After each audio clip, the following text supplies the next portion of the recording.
But your tribesmen have let you down. You are so exposed. If you thought they are very loyal and they are the ones you can trust with your security, see what is happening today. They cannot be professional because they have a sense of entitlement. They have only been given duties to guard you because they come from your community. I want to tell William Ruto to think and think again. If he must have a Kalenjin as a CS Interior, we have very many Kalenjin people who have served this country with the dedication. Very mature. We have the former IG Boynet. He can be a good CS Interior. We have Boynet, who was Director of National Intelligence. He can be CS Interior. Even Davis Chilchil, you can locate him from transport and bring him to Interior. He's very mature. But you can't have a minister who is childish in charge of the security of the country. And it is now very clear to the whole country that there is a problem. If the men who have sought to the Constitution to defend Kenyans from harm is himself exposed as in danger, what happens to the rest of the country? What happens to the rest of the country?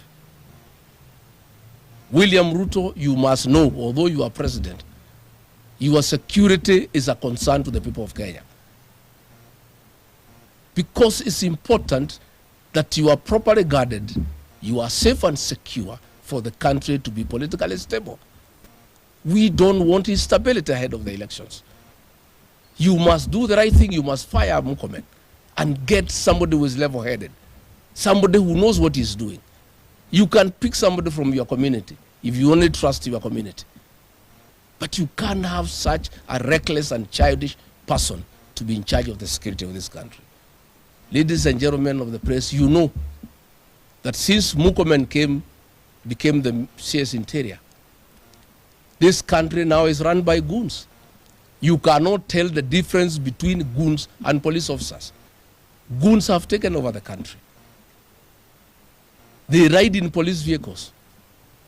They are even supplied with tear gas. Goons and police have attacked churches. You remember we were attacked in ACK Wetima Church in Othaya by police officers and goons.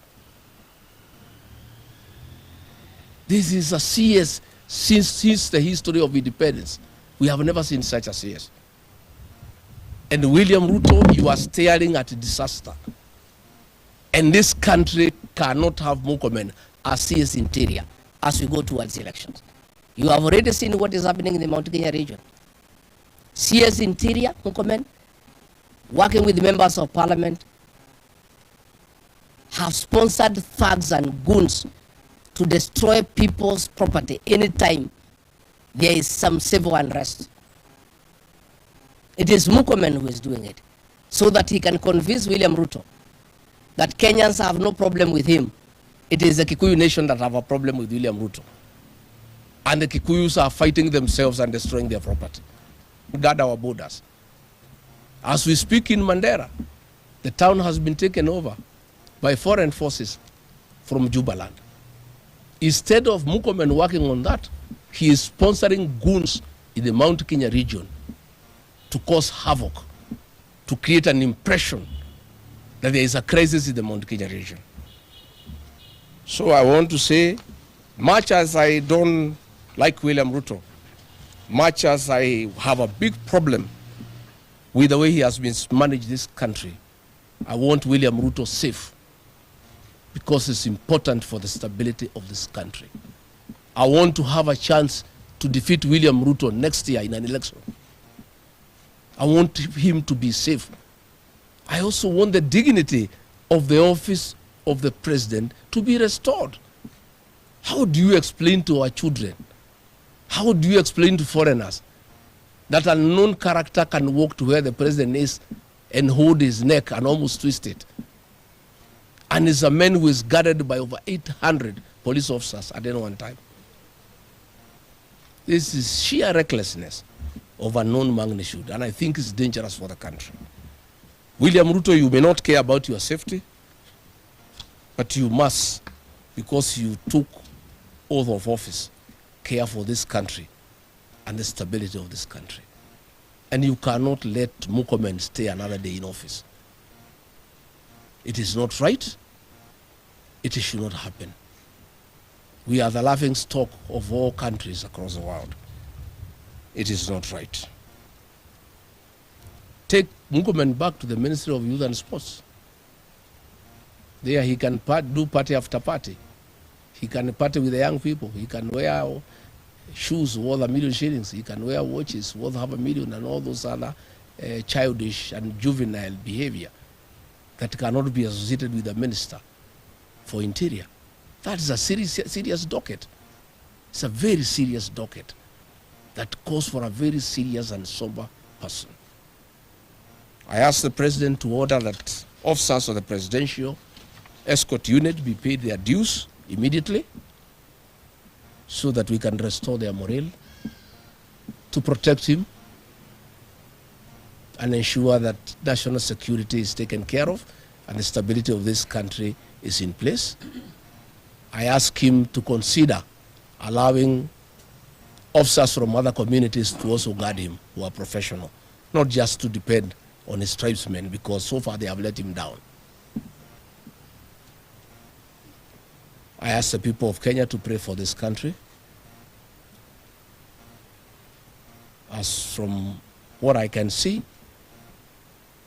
we could have serious breakdown of law and order if the president is not protected and if any harm came his way out of recklessness and irresponsibility of the CS Interior. Finally, we want to reject in total the attempt by Hassan Omar to apologize to the people of the mountain for inciting Kenyans against them. Hassan Omar is just a mouthpiece of William Ruto. Those utterances were discussed in State House Mombasa, and everybody was given a script. Hassan Omar was given a script. Senate Speaker Amason Kingi was given a script. And the women rep for Lamu, Muthoni Marabu, was given a script by William Ruto. They all spoke in his presence. He spoke last and never admonished them, because that was his script. William Ruto, we want to tell you, in 2007, you mobilized 41 versus 1 against the mountain people. Thereafter, they were massacred in cold blood. Women and children were tortured in Kiambaa. We know you have picked from where you left. You are trying to mobilize 41 versus 1. It will not happen. Kenyans have refused to isolate the mountain people. And I want to thank all those who have spoken that the mountain people should not be isolated. William Ruto, you cannot be telling Kenyans that you hate tribalism and divisiveness, yet you are the master. All these things are being spoken in your presence at your behest. When Dan Wanyama spoke in Mount Elgon and said they'll isolate the mountain people, you were seated there, you did not admonish him, because that was your script. Hassan Omar is your Secretary General for UDA. What he is saying is your script. We know you have a beef with the mountain people because they have refused to support you. But you must remember they supported you once. And that time you never called them tribal. I told you in Olokalao to stop calling the mountain people tribal. They are not. When they elected you, you are not Kamau or Joroge. You are William Kipchirchir Arap Ruto. I can see you have changed tact now. Instead of abusing the mountain people, you have looked for people to abuse them. And what pains the mountain people, they were calling me when I was in London, is that as Hassan Omar was abusing the mountain people and saying they should be locked up at Shimolatewa and they should never get anywhere leadership, Kithure Kindiki from Tharaka was clapping and laughing and giggling sheepishly. It's a shame. How do you say you are from the mountain? People are abusing your community and saying they should be locked out of leadership forever and they should be jailed in Shimolatewa, and you are there clapping and laughing. Murkomen the other day tried to tribalize the protest against increase of fuel prices by attacking President Uhuru Kenyatta and the Kikuyu Nation. And what does Kidiki do? The following day he goes to Murkomen to praise him and his wife the way they are great Kenyans and how they have served this country with dedication after abusing his community. I want to tell William Ruto, you planned 41 against this one in 2007. You will not do it again. We will not allow you. You intimidated the Kikuyu people to leave the Rift Valley. Nobody will leave Rift Valley. I want to ask the mountain people not to buy fear and not to be intimidated. This is their country. They belong here. They pay taxes. They own land. And the Constitution protects them to stay anywhere.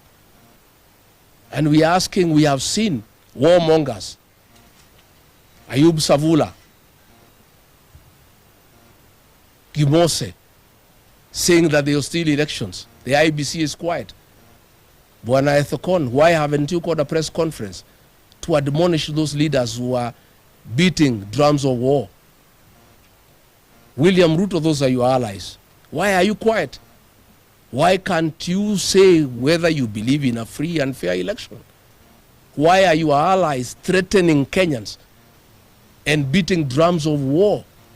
When you tell Kenyans that election will be stolen, you are preparing this country for war. Yet the president, the beneficiary of those utterances, is quiet. IBC is quiet. I want to tell the people of Kenya not to be intimidated and not to fear. Nobody will steal these elections. And I want to tell those leaders from Western Kenya who are telling us what happened in Uganda and Tanzania. Kenya is not Uganda. Kenya is not Tanzania. Kenyan people will not take nonsense. And they will not be ruled by force, by Ruto or anybody else for that matter. And they should not use the experience of Uganda and Tanzania to intimidate the people of Kenya. I want to say, we can see the script. William Ruto, I'm challenging you today, speak out and say you are for free and fair elections. Tell the people of Kenya that you don't associate yourself with the utterances of your allies, that you shall rig the elections. Assure the people of Kenya that you shall accept the outcome of the general election. Assure the people of Kenya that you shall not incite your community to kill people and throw people out of Rift Valley if you lose the elections. Kenyans are very concerned because you have done it before. When they hear those statements from your allies that they shall rig elections,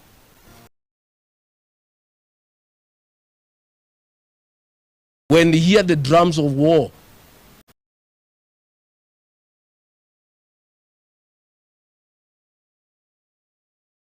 that you are preparing the country for war, you must speak out and confirm to the people of Kenya that you shall follow the rule of law and constitutionalism, that you shall abide by the will of the people, that you and your allies will not attempt to rig the elections.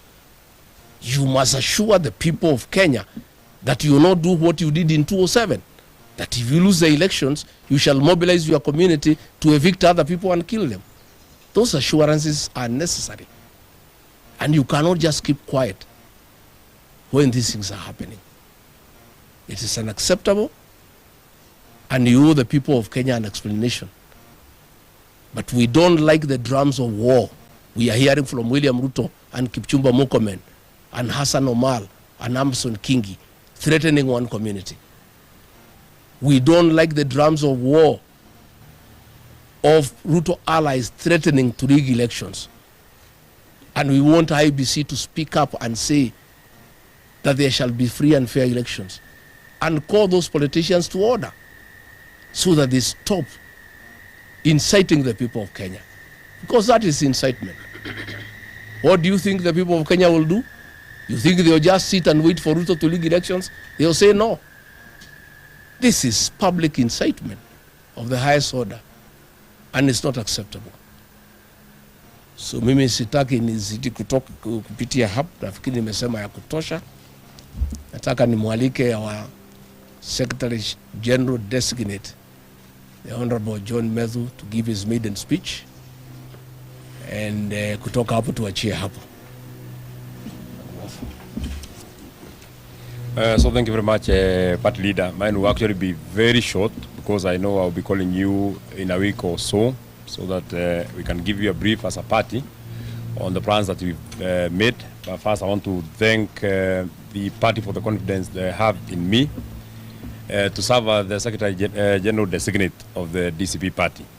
My work and the work of the party members going forward, one is to increase the speed upon which the vehicle that will take William Ruto to Sugoi will be going. If the wheels are now rolling at 89 kilometers per hour, by the time we are done, we want to take it to 150 kilometers, because the people of Kenya cannot wait a day more of William Ruto's regime. Let me say this finally, my parting comment, especially on the last bit that has been made by the party leader. First, I want to also assure our party members that that responsibility that has been placed on myself and the Honorable Wanjiku Muya, we shall undertake it with military precision. We ensure that we deliver Olkarau to DCP, and it's not just delivering Olkarau to DCP, it's to ensure that the margin upon which we will beat William Ruto will be a sign and will help him and his few supporters to prepare psychologically of what is coming ahead. So we are ready, and we have laid down strategies on how we will actually increase our win, the win margin in Olkarau. Let me say this.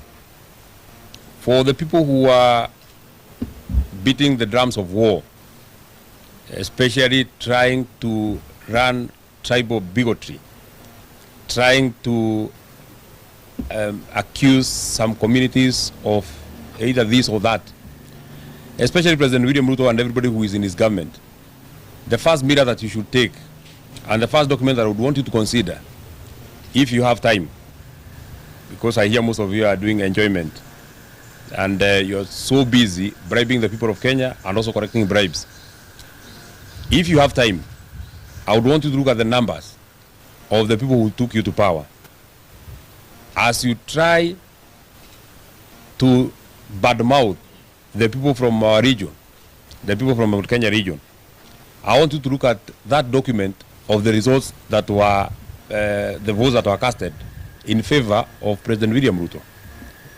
As you watch, as people abuse us, because that's now the new strategy that you have employed, it must prick your conscience that out of the 100% votes that you got, 47% of those votes came from one region. Amason Kingi, as you badmouth and say that the people from our region should not come anywhere near power, you must know that you led a party called Pamoja Alliance, PA, contributed only 0.6% of William Ruto's win. The only votes that you brought to Kenya Kwanza are 0.6%. Yet you enjoy leading one of the arms of government. You are Speaker of the Senate of Kenya, courtesy of the votes of the people that you are badmouthing now. Let me also even remind you, because I was there when you were being elected, even your own senator, the senator for Kilifi, never voted for you. The people who voted for you are the people from the other places. None of us is a tenant in Kenya. All of us are here by right. And none of us who leave Kenya or any other part of this republic will continue serving. And let me also say this. The good thing is that the shoe is pinching everybody.